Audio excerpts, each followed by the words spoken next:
Cloud9 ng Siargao, ng capital surfing ng Siargao. Ayan yung Cloud9.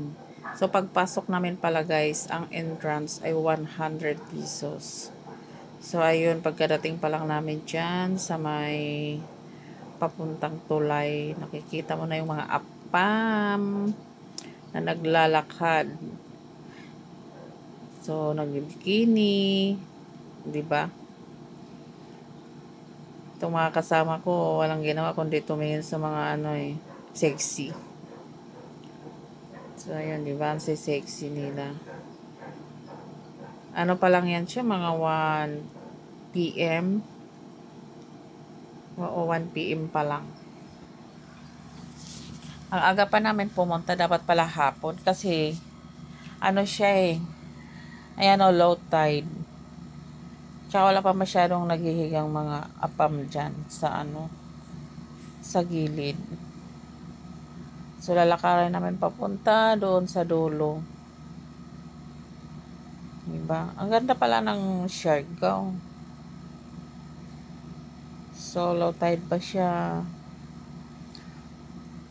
Ang ganda-ganda ng Siargao.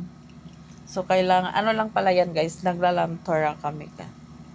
Hindi yan siya hopping island, land tour. So, nagmamotor lang kami, paikot-ikot. So, nagsisearch kami kung ano yung mga papasyalan. At saka, 3 days lang pala kami dyan. 3 nights. So, diba, kailangan pasyal-pasyal tayo. Sulitin natin yung araw. So, ayun, low tide. High tide na siya pala. Umabot kami ng 6 PM dyan.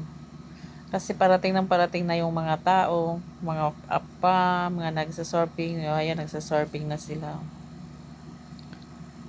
500 daw ang surf pag rent.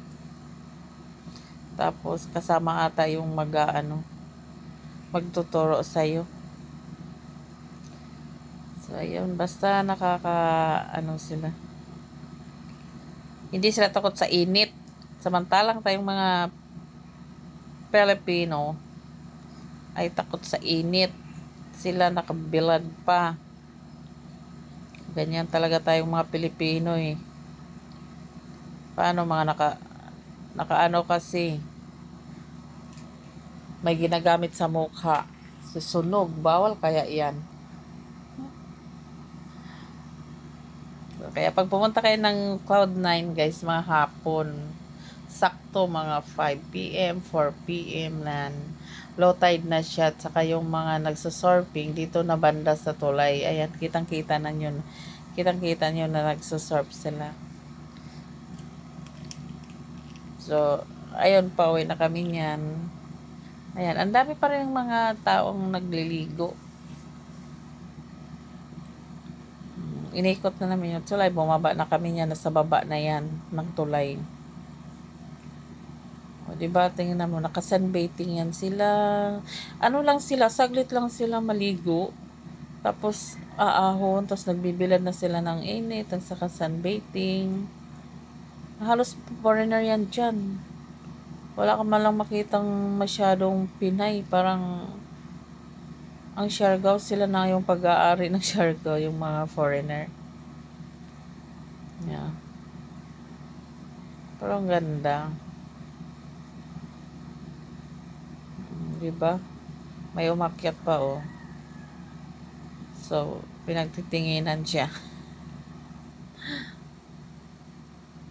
Tingnan mo, ang sexy Kahit black beauty siya. Sexy, parang BBC.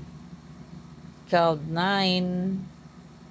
Kaya pag mga pumunta kayo guys, punta talaga kayo ng Cloud9. Kasi yan ang surfing area. Ito ng mga bakla at itong mga naglalakad. Ito na yung sa tapat ng diba?